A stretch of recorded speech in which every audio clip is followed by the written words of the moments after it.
Hello and welcome to Read All About It, the podcast where people talk about their favourite and not so favourite books. Join me, Paul Cuddihy, as I take each guest on the literary journey of their life, from their most cherished childhood read and a book they'd recommend to anyone, to the book they couldn't be paid to read again, and much more in between. So listen, enjoy, subscribe and spread the word about the Read All About It podcast. Hello and welcome to the Read All About It podcast, and I'm delighted to introduce my latest guest, who is the writer Catriona Child. Catriona was born in Dundee and now lives in Edinburgh. She studied English at the University of Aberdeen and then completed an MA with distinction in creative writing from Lancaster University. Over the years she has variously worked as a postie, in a cinema and in a music shop, while she has also spent a great deal of her youth ploughing up and down swimming pools, which might give some clues to the two novels she has published to date. Her first novel, Trackman, which was published in 2012, has a main character who works in a music shop, and the Herald described it as having, quote, all the makings of a cult hit. And Trackman is a magical tale of love and loss, music and memories, hope and forgiveness. 2 years later, her second novel, Swim Until You Can't See Land, came out. And in the novel, a 21-year-old Hannah, who's one of the main characters, is forced to give up her professional swimming career. Facing an empty future, she meets Marielle and is astonished to learn of her courage as a World War II agent in occupied France. Catriona, welcome to the Read All About It podcast. Hello, thank you for having me. Thank you for inviting me on. Now, I just mentioned your two novels there, and I'm going to have to acknowledge that Mr. Google gave me a hand with That's okay. the title of your second novel, but you're obviously very much into music. That comes from a title of a song by the band Frightened Rabbit. Yeah, that's right. Yeah, so I just love Frightened Rabbit. Me and my husband discovered them as a support band, actually. We went to see, I can't even remember who it was they were supporting. It was somebody who's really unknown now, and we just thought they were amazing, and then we kind of followed them as they got bigger and bigger. I didn't have a title for my second novel, and I was just listening to them one day and that song came on, and it just seemed to fit kind of organically with the story. It's all about kind of these two women who have things have happened to them that are kind of out with their control, and they've lost the path that they had planned out for themselves, and they've been set off on a different path, and it's all about that kind of just swimming until you can't see land, going into the unknown and just trying to keep going in kind of adverse circumstances. So yeah, because I do like, I mean, this quite literally is a title that sings to you, but I do like if somebody, it's a band you like or a song you like, and then you see it in a book in a different form, and that always catches my eye. Yeah, no, it's a nice, Swim Until You Can't See Land, it's just a nice phrase anyway, I think, and it's a great song.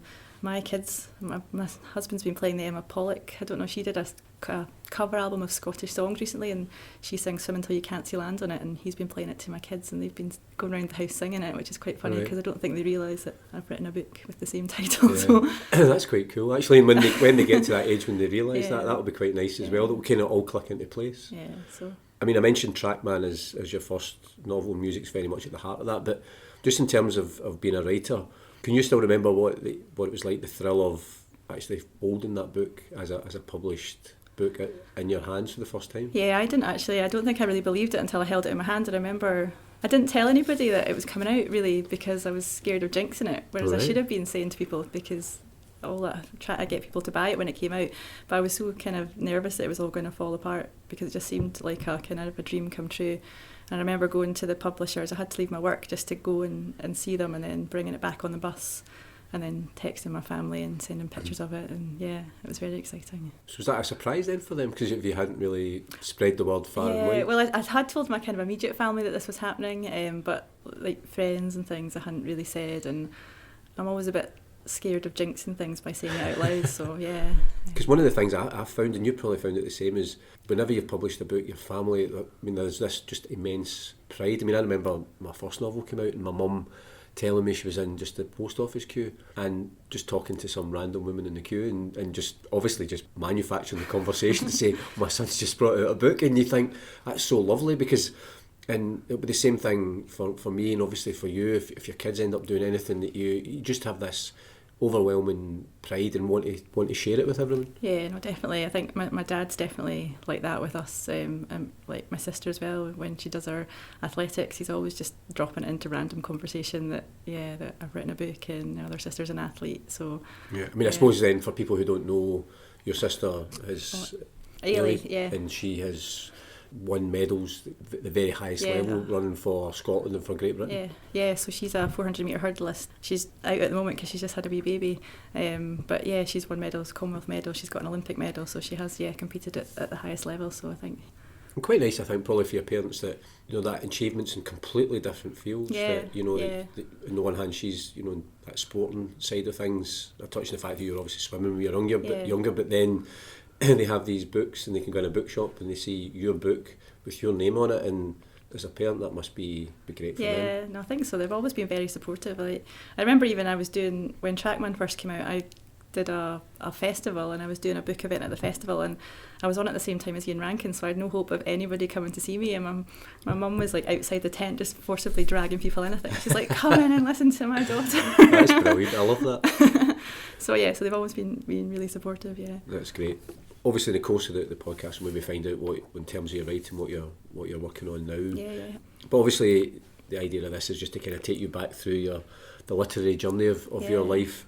And the first book that I always ask people to choose is their favourite book from childhood. Yeah, this was a really difficult choice actually, because I read so much when I was a kid. I read loads and loads and loads, and I remember my granny saying to me that you could tell that I was just desperate to learn to read for myself from a very early age, because I just wanted to be able to read.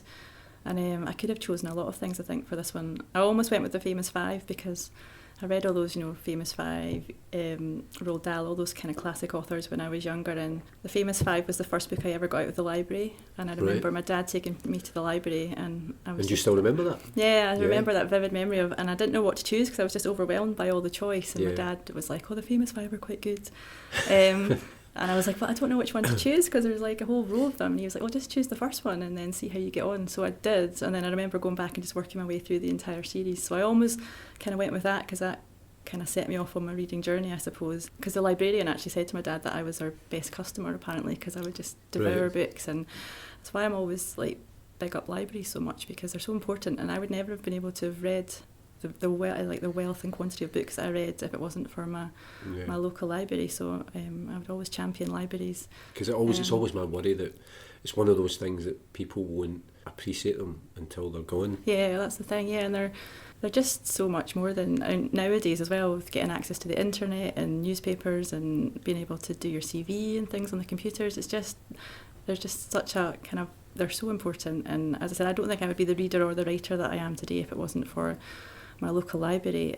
And everywhere I've lived, wherever I've lived, I've always tried to find a library and a swimming pool wherever I've been. As long as I've got access to a library and a swimming pool, then I'm usually okay with what's going on. But that ties in nicely with the book you've chosen. The book that I actually chose is called Alex, by Tessa Duder, and it's about a teenage girl who's a really, really good swimmer in New Zealand, and she is trying to qualify for the Olympics. And I think the author herself was actually a swimmer. She swam for New Zealand. So it's set in New Zealand, and it's at the end, I think it's the 60s it's set in. And she's just a great character. She's so strong and she's so brave and she's so loyal, and she's just this ordinary girl, but she's got obviously this kind of extraordinary talent, and it's just trying to deal with being a girl and being a normal girl at the same time. You've got this kind of pressure on your shoulders, and then dealing with your family who are all wanting you to do well, and then she wants to fit in at school, and because she's a swimmer, she's got kind of these big shoulders and she's got short hair, and so a lot of the girls bully her and say she's a lesbian because she doesn't look like a proper girl should. She's muscly and she's strong, and I think it's just, the swimming's almost like a secondary story to her, just trying to survive and be a girl at the same time. And the chapters all start with a kind of a bit in italics, and it's the race, so it's the qualifying race for the Olympics. So each chapter is preceded by this little bit, and the race kind of, there's a drip feed of information through the book as to how this race goes on as she gets on through the book. And it's also got, about 3/4 through, it's also got one of the saddest things that I've ever read in a book, and I just cried my eyes out when I read it. And it's one of those things, every time I read this book, I don't want to make it happen. I'm like, I don't, how could you do that? So what age would you have been when you first read it? I think I was probably maybe primary 7 or something like that, but I read it numerous times kind of over my teenage years, and there's actually, it's the first in a quartet of books, but this has always been my favourite one, just that first one about Alex. Because I noticed I did check up on, I hadn't been familiar with the book, and Tessa Duder did, I think she won a silver medal at the 1958 Commonwealth Games swimming for New Zealand. Yeah.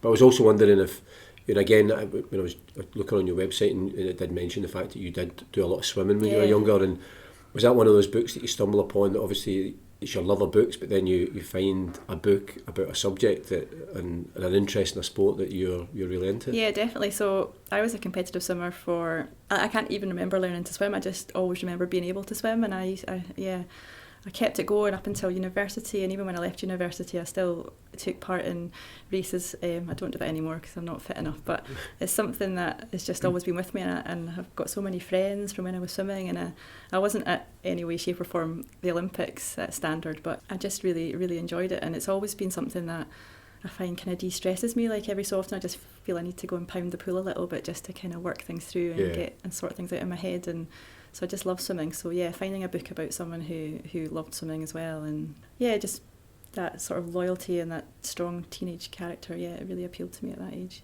And is that the sort of book, obviously you've mentioned that you read it for the first time when you're in primary 7, but then you've read it at various times and it still has the same impact, but is it one of those books that you've got it in your head that when your kids get to a certain age that you want to introduce it to them, but will it be with trepidation because it means so much to you? It means so much to me, but I also think, because even to me, reading it kind of in the late 80s, probably early 90s, and it was set in like kind of late 50s, 60s, that even that there's the kind of like a distance to it, so I don't know, even to them it's an even bigger distance, like trying to get in the head of her. So and I don't know, like they go to swimming lessons at the moment, so I don't know if swimming will be as big a thing for them as it was for me either. So it's funny, the book, in the very first podcast episode, and Chris Dolan, who was the guest, and he kind of turned the tables on me and asked me one of my books, and my book from childhood was Master of Morgana, which I'd read round about the same age, primary 7, and couldn't wait for the teacher to finish it, went to the library, etc.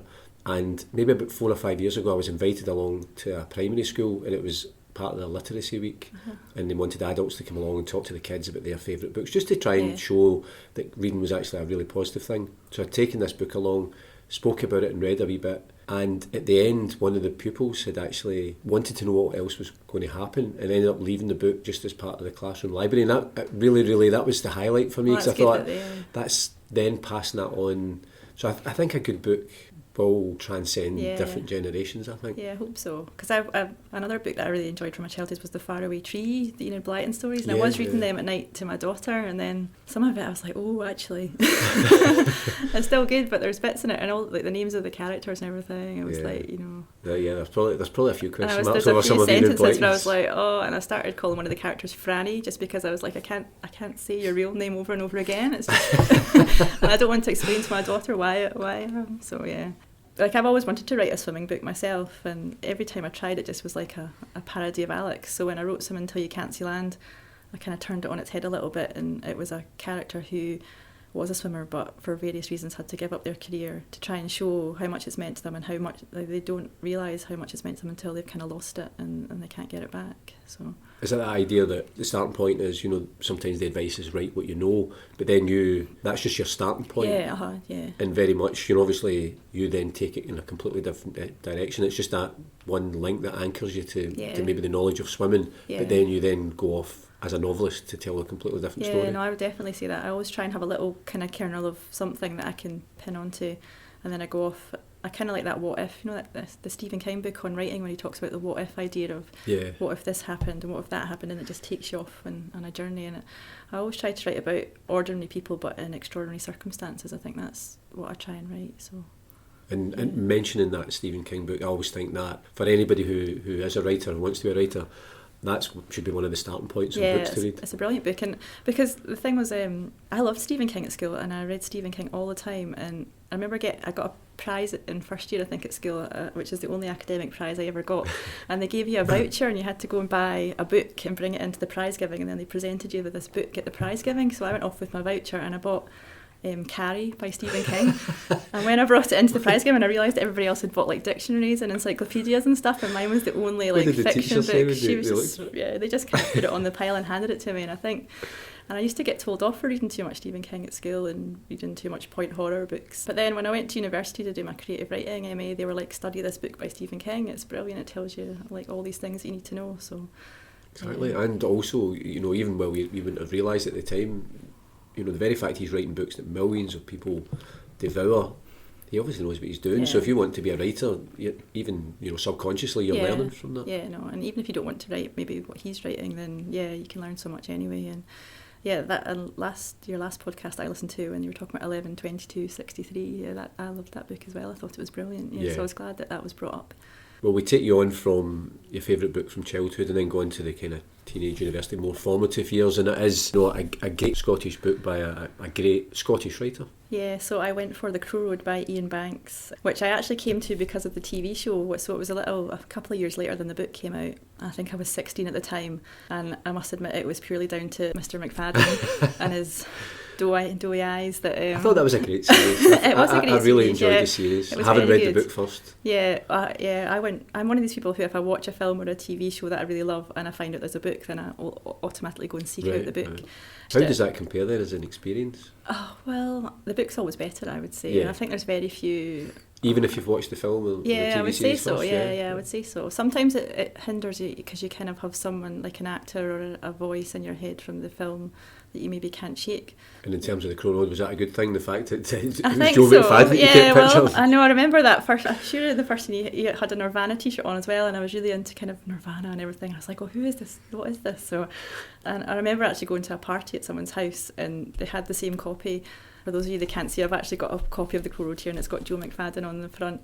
And they had the same copy, and I remember saying, oh, it's brilliant, isn't it? It's really good. And she said, oh, I've not actually read very much of it because I just keep staring at Joe McFadden on the front of the book. So I was like, I don't know how many other teenage girls of that point kind of Ian Banks was had probably a big crush on him. Yeah. Rubbing his hands in glee at the time. So what is it about The Crow Road then, in particular? It just, for me, I didn't realise that you could write books about Scotland like that, I think. I think for me that was a bit of a revelation. In that it was, a lot of people of kind of my generation say that, Train Spotting kind of turned them round about how books in Scotland can be set. But I think for me it was Ian Banks. I read Train Spotting a bit later than everybody else. And up until that point, I had tried to kind of write books and try to write stories. And I'd always written things like Wuthering Heights parodies and like Jane Austen, because that was to me what books were and what classic books were and what important books were. And it was only when I read this I was like, oh, hang on a second, you can write a book and it can be in Scotland and it can be set in modern day times and it can have swearing and sex and all these things in it, and it's just brilliant, and it just appealed to me on so many levels. I think because the characters in it were just a couple of years older than me. They were at university.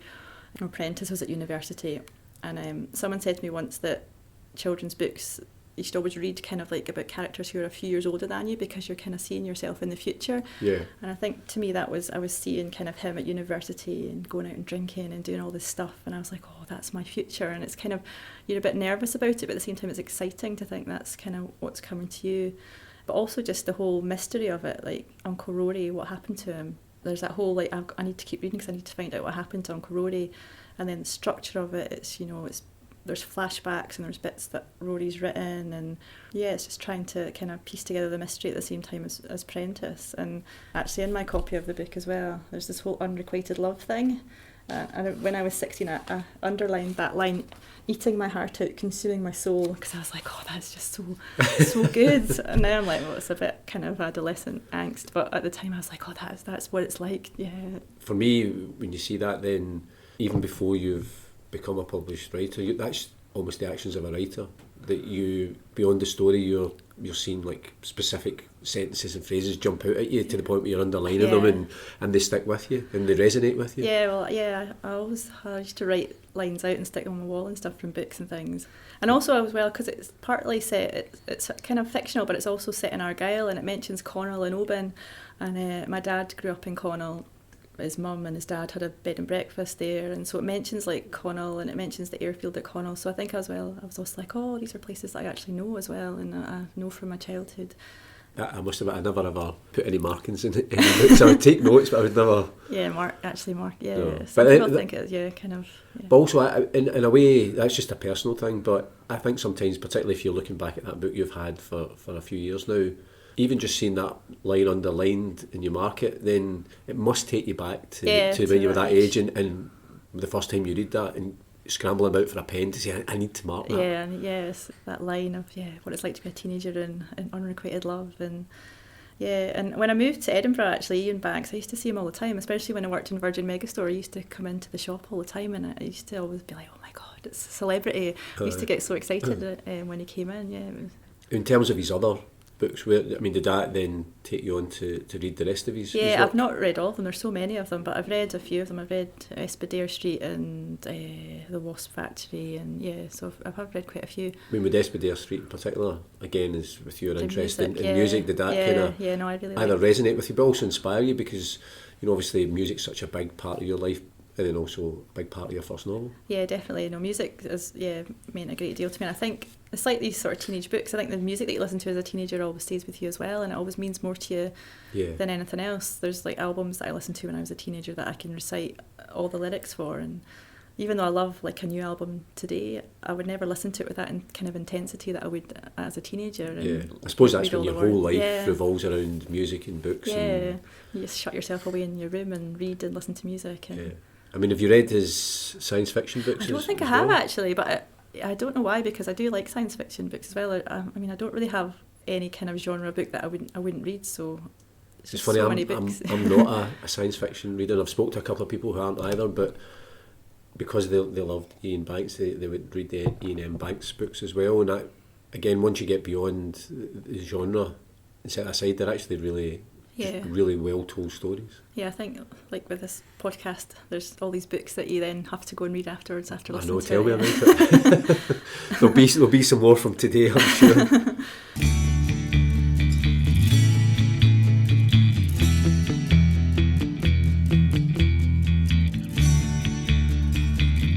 Well, you're listening to the Read All About It podcast with me, Paul Cuddihy, and my guest, the writer, Catriona Child. And Catriona, we're on to your third book. It's a book you would recommend to anyone. I'm not sure whether you're going to tell me the title or sing me the theme tune from the film.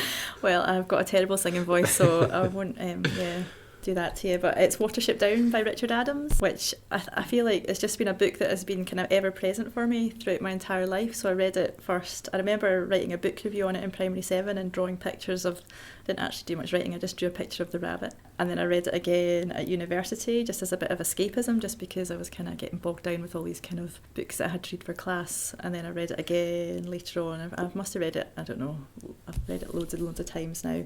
But I think I'd recommend it to anybody because I think you can read it on so many different levels. Like, I think it can appeal to children as just a straightforward kind of adventure story, whereas you can read it as an adult as well, and you can get something different out of it. It's it feels like almost like a dream when you go inside it. It's so like kind of surreal, and it's almost hypnotic. There's this kind of ethereal quality to it, and there's so many layers to it. I did read though that his daughter said that it's just a story about rabbits. And I was like, but it's not. Even though you're his daughters and he wrote it for you, you don't know what you're talking about. Yeah, there's so many layers to it, and it's a fairly damning indictment on the human race as well. I think if you kind of step inside the heads of these rabbits and you look out on the human race, they say, I marked some passages in it that I thought were examples of that, where they basically say, men will never rest till they spoiled the earth and destroyed the animals. And I'm like, well, that's probably true. I mean, that's almost prophetic. Yeah, well, that's the thing. I mean, how many years about ago how did many, you write that? how many years he wrote it, and it is true. And it was making me think of that. I can't remember what Burns' poem it is, where he says, if we only had the power to see ourselves as others see us. And it's almost like that kind of idea, like you're looking out, and it's also just getting away from this kind of superiority thing that we have as humans, that we're the superior race and everything else is below us, because these animals, the rabbits in it, they have their own kind of cultures, they have their own stories and their own traditions, and they sit in the burrow and they tell each other stories and folk tales, and it's like us, kind of like how you pass on stories, and they've got their own cultures and traditions and their own religions, their own language, and I think that's why I love it so much. It's just so rich and there's just so much to it. It's interesting because when you sent me through your choices, and when it came to that book, and in my head it's a children's book, and I remember the film. I think the film freaked a lot of people out. A film called Bright Eyes. And so at first I was looking back through and thinking, have you got these in the right order? But actually, particularly listening to you talking about it, it intrigues me, because I have not read that book since probably at the time when the film came out. Yeah. I remember going to see the film, and obviously everybody knows the song. Yeah.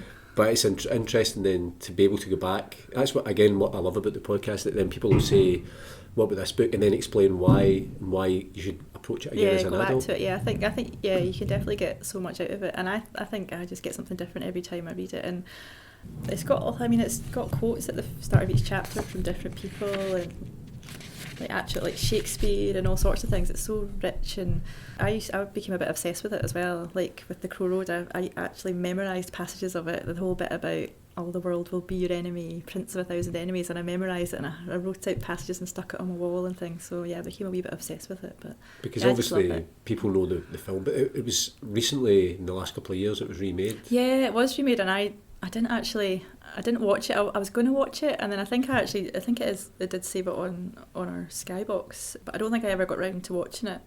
I did love the film as well. I was a bit scared too, just in case it didn't live up to kind of what I thought. So because when when you sent me the choice, and obviously I know Art Garfunkel's song, but I actually went and listened to the Sam Smith song from the most recent one. Oh, okay. Just to compare them, but obviously Art Garfunkel's is the better song. I know. I don't know. I really like that song. I know some people think it's a bit cheesy, but I think it still kind of has the power to. It's interesting when you were talking about the book and how within, rabbits would have their own culture, their own the way they live. Yeah. I'm not sure if it reminded me of a book, I was just checking there, the author. It's called The Bees by Laline Paul. Okay. I picked it up in a bookshop in St Andrews actually, and it was one of those ones where, that way you're glancing at the back cover, and as soon as I read it, the idea was so clever. It's set within the hive culture, and it's about, the hierarchy of the hive, and she's obviously done a lot of studying into how that works. But then there's obviously somebody who's trying to rebel against that. But all the characters are bees.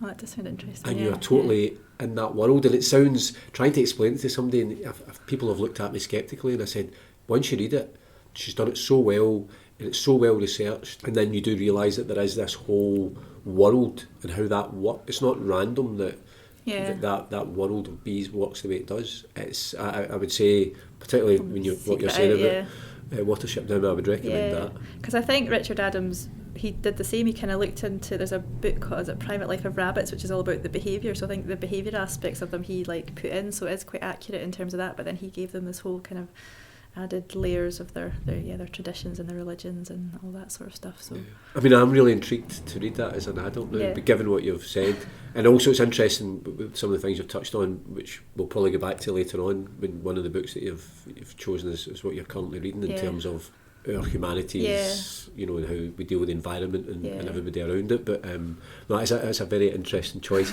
I'm not sure if it's an upside or a downside, but once I got your list, Art Garfunkel was singing to me all the time. You can't get a song out of your head. I know. Well, my mum and dad had it on 7-inch, and we used to listen to it on the record player all the time. That should be getting to show your age just there. See that black rabbit kind of. Should be explain what it's like a 7-inch vinyl single is for younger listeners. Although vinyl is making a comeback. It is making a comeback, yeah. But does that please you as a music lover? There's a few things I've kind of, like, I'm a big Travis fan. I love Travis, and I think they released The Man Who and everything on vinyl, so I actually did buy that, and I've still got old records. I was really into the Pet Shop Boys when I was younger, and I've got the first 2 or 3 Pet Shop Boys albums on vinyl that I've had since the 80s, so it's nice to. Can I tell you my Travis, not a story, but I was a big fan as well, and there was a documentary actually recently, I think Paul English did it on BBC Scotland. I did listen to that. I think it was at the 20th anniversary of Man Who.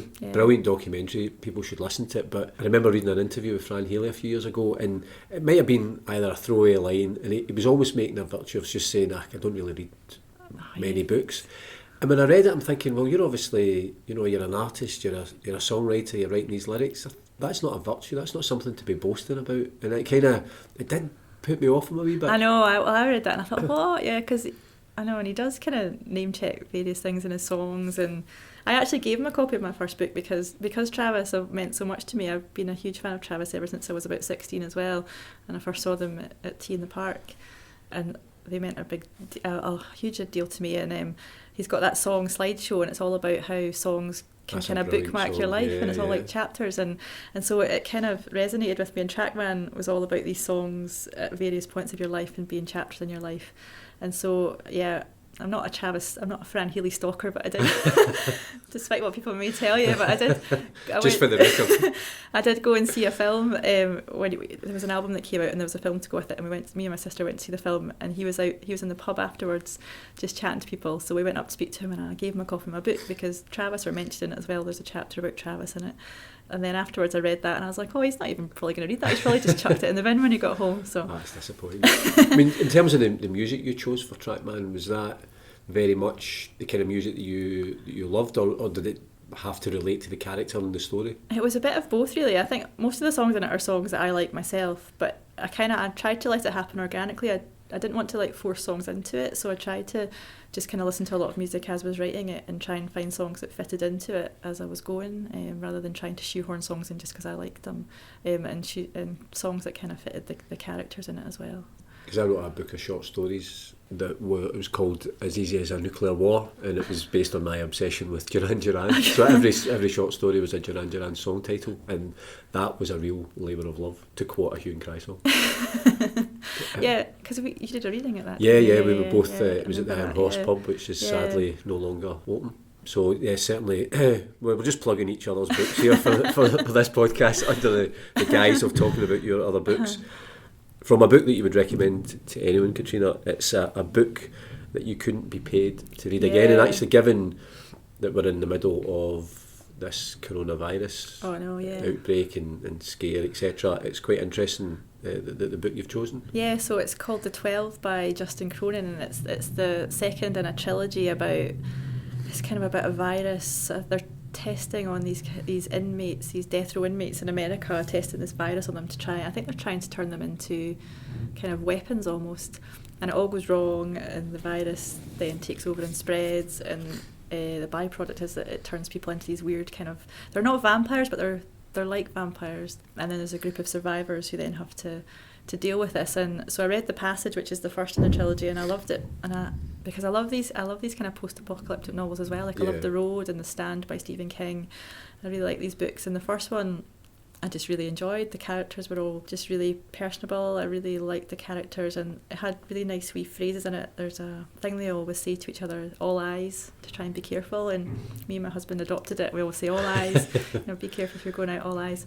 And so I was really excited when the second one was due to come out. I was like, I need to find out what happens to these guys. And then I went and bought the hardback, which was really expensive, and then started reading it and just thought, oh my goodness, I'm just not enjoying this. This is terrible. All these people that I cared about in the first book, I don't care about anymore. It just seemed full of cliches, and it was overlong, and I just didn't enjoy it at all, and so disappointed. I think that was part of it as well.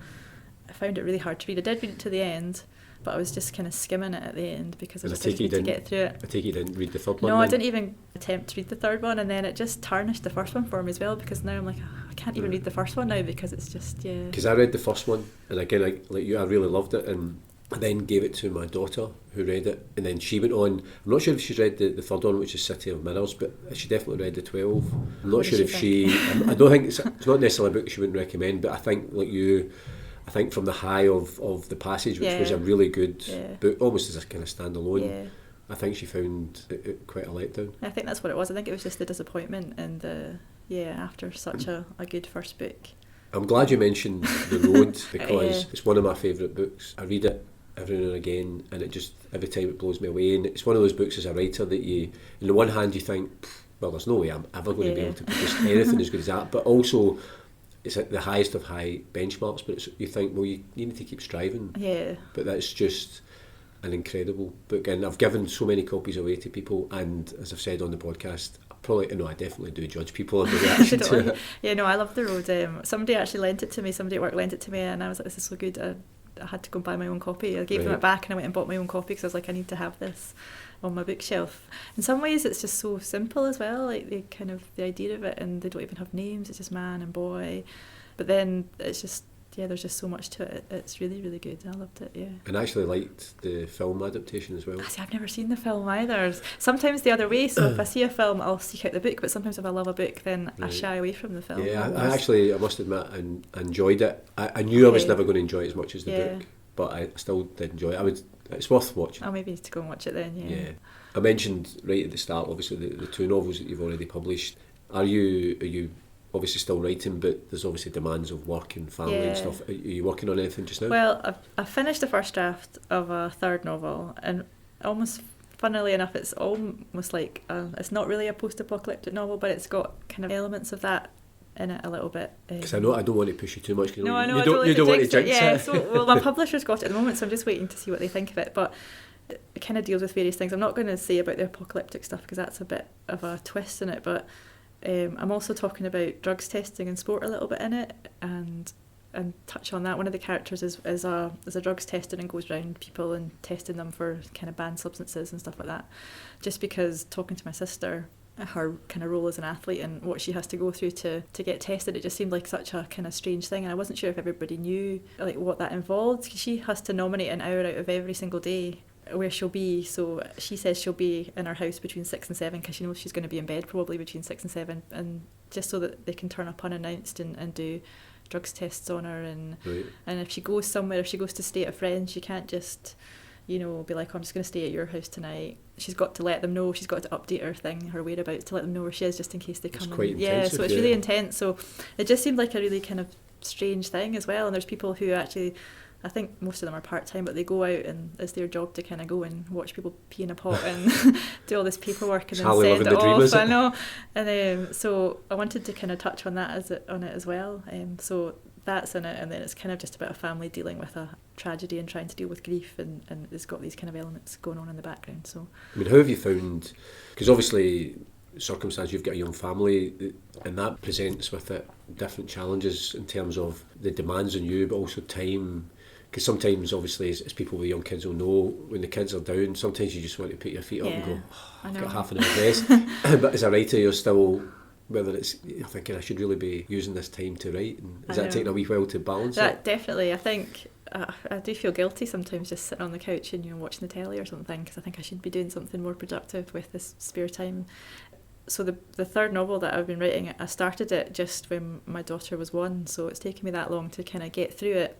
I think I kind of lost my writing mojo a wee bit when she was born, just trying to deal with now juggling life and a young daughter, and she was terrible at sleeping. She would just not go to sleep. Like, they're better now, they go down about 7 or half 7, so you've got a bit of an evening. I think it was only when my son came along, he's 3 now, that I suddenly felt, oh, I kind of got it back, my writing kind of mojo, I keep calling it. And I wanted to write, but then I was like, I don't really have the time. And then I was getting really impatient with myself. I was like, I really want to write. And then I was kind of getting grumpy because I was like, I can't find the time to write. So I was trying to learn to actually be a little bit more kind of easy on myself and not so harsh on myself. And just, if I've got half an hour, then use it. Probably something that people don't appreciate, that you do have to set time aside, which is easy if you've got no other demands on you. But as I say, particularly when you've got young children, that they're obviously the priority. Yeah. And sometimes they take up all your energy. Yeah, I think with my second novel, because part of it was set in the Second World War, I did so much research. It was like reading other books about the time, watching films, listening to like music from like the 40s and the 50s. I watched, like Carver, Name with Pride, all these old black and white movies. It was brilliant, and I think it was a lot of procrastination before I actually went to start writing the book. But now I'm like, I don't have that luxury to do that sort of research anymore. There are bits of it that I probably could have done for research for the third book. I ended up just watching clips on YouTube, so I actually tried to incorporate that into the book, where the character does spend a lot of time just watching these wee snippets of clips on YouTube, because that was all I could really afford myself. I couldn't sit and watch a whole like movie or something. I just had to watch the clips that I needed to see. We'll keep our fingers crossed with that, and no more about it in case we jinx it. Thank you. We're on to the fifth and final question, and that's the last book you read or are currently reading, and it was 2 choices that you gave me. Yeah, 2 choices, which is very unusual for me. I don't usually read 2 books at the one time, but for some reason it just seemed to work with this as well. And I started cycling to work recently, and it's just, I'm really slow and rubbish at it. So I was like, I've been leaving a book at work just to save me having to carry an extra weight in my bag. So that was why I was kind of reading 2, because I had 1 book at work and then I had 1 book at home. And because one of them is a non-fiction and one of them is a fiction, I seem to be able to juggle them a bit better. So the first one was We Are the Weather, Saving the Planet Begins at Breakfast by Jonathan Safran Foer. It's basically it's really depressing actually. I think that's another reason why I was reading something else at the same time, because it's all just about climate change and how the planet is doomed and how nobody's doing anything about it. And it's broken into different parts, and some of it's a series of essays and some of it's just kind of hard facts about climate change. But it's quite hard to read. You couldn't read it all in one go, I don't think, because it just depresses me. And he talks about how in the Second World War, in the Blitz, everybody turned their lights off for the blackouts and nobody questioned it, they just did it. And that didn't win the war, but because of that, it probably led to us winning the war. And it's saying, well, this is a much more serious issue. This is the threat of the entire planet, and yet we can't even be bothered to turn our lights off or leave the car at home. Do you think some of that is that comparison there's an imminent threat, a clear and I present think, danger. yeah. Whereas even for people my age, it's within a generation that it could happen, but it's not my generation. Yeah. So I think there is probably a complacency there. Yeah, I think so. He talks about that, and he does talk about how it's too abstract. It doesn't really mean anything to us because it's so far away, and even the countries for us that it's affecting are so far away. The kind of the Western world is creating most of the problems, but the countries that it's affecting first are so far away that it doesn't mean anything to us. And he's talking about, you see this poor polar bear, and you're like, oh, you feel sad for the polar bear, but then you're like, oh, what can I do to save it? Nothing really. So yeah, he's talking about he's got another book, Eating Animals, where he talks about trying to become vegan. And this book's a lot about trying to have a plant-based diet, and he argues with himself about why he's not doing it and why he's eating burgers when he's trying to save the planet. And there's a whole chapter, he has this weird kind of existential argument with himself. It's a bit pretentious, that chapter, to be honest. Right. I was like, oh, I'm not sure about this, because... I mean, has it made you think differently about lifestyle, diet, etc., and things like that? Yeah, well, I've been vegetarian since I was 14 or something like that, so... But now I'm like, oh, maybe I should become vegan. But then I also think, well, I am quite selfish because I like cheese and I like milk, and I don't know if I could. And then, as partly about the book, it's about these kind of instant pleasures versus the long-term impact that we're having. But I also he doesn't really offer any solutions in the book. That's the kind of frustrating thing. He talks about why we're not doing it and what we could be doing and all the impact that it's going to cause. But then he doesn't say, this is how these are small things that you can do to try and help. He doesn't really offer any solutions, so it's a wee bit frustrating in that fact. Yeah. Leaving it up to you. Yeah.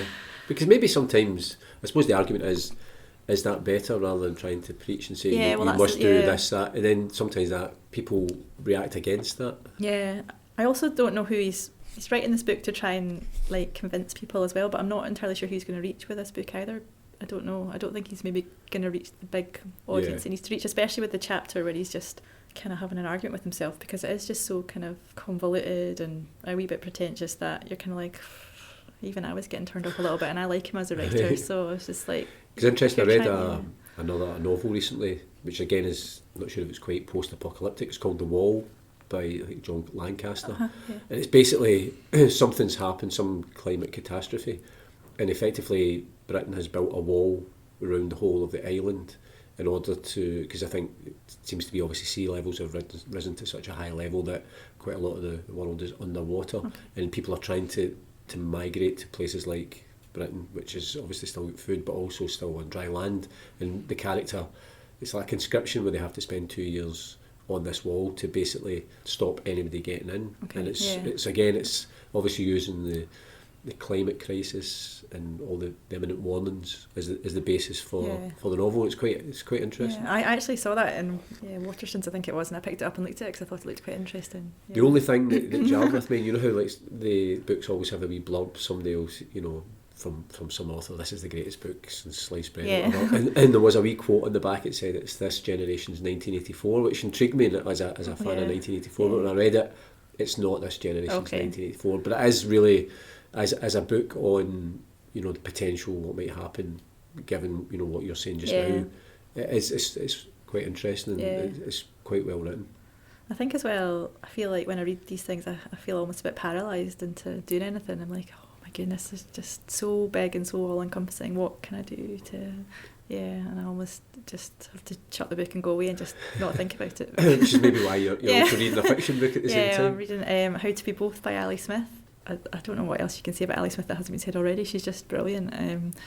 She's such a good writer, and I think as a reader I absolutely love her, but as a writer, when I read her, like you were saying earlier, I just feel a bit like, oh, there's no way I could ever write like that, and I almost feel a bit disillusioned, I think, when I read her, because she's just so good. So this book, there's 2 sections in it, but I didn't realise until I read about it recently that when the book was released, depending on what copy you got, one character could be the first bit you read, or one character could be the second bit. Because Karen Campbell, who was on the podcast, I think that was her book that she would recommend to anyone. Okay. And I think she'd introduced it to the book club that she's in, or the book group, and that was, she was saying that people didn't know until they got a copy. And it was a different perspective on the book, depending on which character you read first. Yeah, well, so my characters had George first. I've only really read George, so she's like a sort of teenage girl. She's dealing with the death of her mother. She's kind of got mental health issues on the back of that. and her dad's a bit of an alcoholic, and she's kind of got a little brother, and then it's got flashbacks to passages with her mum. Her mum loved this kind of Renaissance artist, and they go to the galleries and look at these paintings, and it's just so beautifully written, and she's just so playful with language, and some of it I feel is over my head. I don't feel like, she always makes me feel a bit thick when I'm reading her books. Right. But I don't think it's in an exclusive way. Like, I don't feel like, oh, I'm too stupid to read this book, but she's just so intelligent that sometimes I'm a bit like, oh, I need to go and look up that word in the dictionary and see what it means, or I need to read that passage again because I'm not sure it quite kind of penetrated my brain the first time I read it. So that section with her, it was really good. And then the next section was it's the Renaissance painter who they were talking about in the first section. It's from their point of view. So I've just started that section just now. It was a little bit harder to get into, I think, but now I'm kind of halfway through that bit. It's flown a lot easier. Yeah, I mean, I'm definitely going to have to read this book. Obviously, that's now 2 guests that are speaking so highly of it. And yeah, no, it's really good. Yeah. she's written a series of books just on the different seasons. Yeah. Have you read anything? I've not read any of those yet, actually. No, they're kind of on my to be read list. So yeah, she's just so good, though. I think she's somebody I can't read a lot of at once because I do think she is so good. She just she does make me feel a bit inadequate as a writer. So. I mean, as a reader, do you have an actual list or a pile of books, or is it just something that you just constantly? Because sometimes I have it in my head that there's maybe in the next 4 or 5 books I'm going to read, but then somebody will recommend a book here, and I think, well, I have to. You deviate and you have to read this book or that book, or somebody give you a book, and it's just a never-ending process. Yeah, well, there's authors like Ali Smith who I know you kind of know when you're picking up a book by her that you're going to get out something good. But I've also got lists. I've got post-it notes everywhere with titles written on them. I've got notes on my phone with just a list of books that I've heard about, and yeah, I've got a terrible memory, so I forget it otherwise, so I have to write it down, and then I go to the library and just look through this wee list and see if I can find any, or go to the bookshop. I got book vouchers for my birthday recently, so they're burning a hole in my pocket as well. Yeah. And you're still obviously quite active within your local library then? Yeah, I've always gone to my local library. I used it a lot when I was doing the research for the second novel, just all the kind of non-fiction books about the Second World War I got out. But then recently I've been going quite a lot. I've been trying to encourage my daughter. She's in P1 now, and that's one of the things they were saying, get them a library card. So I've been taking her along, and also my son, just trying to just make it a normal thing. Like, we don't even have to get books out. We just go and sit in the library and we read a book, and then we go home, and just make it look like mum goes to the library, she comes back with books, and then she takes them back, and it's just a normal everyday thing that you do. So, and I think people don't realise as well, as writers, that every time somebody takes your book out of the library, the author, I can't remember, it's pennies in the pound, but it's actually it's still earnings for writers. So it's obviously it's a free service for the people who are using it, but obviously it's beneficial for writers as well. Yeah, no, that's really exciting every year when you get your wee statement, and mine is always like really small amounts, but you know, there's people who get like hundreds and hundreds of pounds, like your Ian Rankins and all that sort of thing, but I'm always like, oh, that's amazing, I've got like £5. That means so many people take my book out of the library. Just nice to know that people it's really nice that people have taken it out, and no matter how small it is, I just think it's encouraging that people are getting your book out of the library, and because, you know, just picking it off the shelf, like, what made you pick that out of all the other ones that are there? What made you choose that one? So yeah, it's nice. Have you ever been in a bookshop or a library or a charity shop where you've seen somebody with a copy of your book? No, I've not personally, but one of my friends saw someone on a train reading Trackman, and they were apparently saying to their friend that it was good, so she had texted me to say that, and I was like, oh, that's good to know. I mean, it's things like that, I think, that always give you a wee boost, because although writing's obviously a passion, it's something you want to do, there are periods where you maybe get bogged down in the story, you think, I'm never going to get to the end of this, and I don't know and then when you hear something like that, you think, well, I've obviously done it before, and I've done something right, so... I know, well, yeah, that's the thing. I think every novel's different as well, I remember Alan Bissett saying something, you've written one novel, so everybody expects you to be able to write a second one, but every novel you write is completely different from the last one, so you have to almost learn again how to write it, because it's a new challenge and a new story. Yeah, that's a good thought to hold on to as a writer, actually. And as a reader, are you still scribbling notes in the margins of your books? Well, I try not to write on my books as much anymore. I think it was more maybe a teenage thing. Definitely can't do it on library books. Absolutely. But sometimes, I tend to write things out now, like lines that I like. Yeah. Sadly, we've come to the end of this podcast, but it's been a real pleasure talking to you. No, it's been Catriona. great, thank you. And if anybody wants to know any of the books that Catriona has chosen, if you go onto my website, www.paulcudahy.com, each of the guests have their own page, and I've just put up the different selections of the books. And obviously we wish you good luck for the next novel. Thank we look you. forward at some point to seeing that come Yeah, out. hopefully, fingers crossed, yeah. But thanks for now. No, thank you. Thanks for listening to the Read All About It podcast, and I'd love to hear what you thought about it. You can get in touch via Twitter at ReadAllAbout20, on Instagram at ReadAllAboutItPodcast, or you can send an email to readallaboutit@paulcudahy.com. If you've enjoyed the podcast, subscribe, leave a review and spread the word. If you haven't enjoyed it, say nothing to anybody. But I do hope you can join me, Paul Cudahy, next time on the Read All About It podcast. And in the meantime, keep reading.